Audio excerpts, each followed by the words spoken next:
abachala m obule. Yeah, maybe I chilling back to my healthy life living. Yeah. After I'm girichara here in green at club, obule. Le kwa so kola my oats overnight. That's my chia seed. So when does any me fridge or na joy the next thing book my puchi mix blender. We got my chia seed bam. We my oats so overnight so we get I will la me na. Maybe we one apple.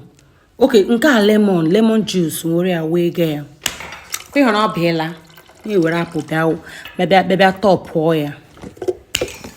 Maybe a blend, yeah. I'm gonna give you a draw for. Okay, help cooking your system and every other thing. Anybody, mama, I'm not like it. Healthy living. I blend the bolamia. Where breakfast in mela. You honey? We almost some toppings. The choir very honey. Say kamji in mea. Imano no now.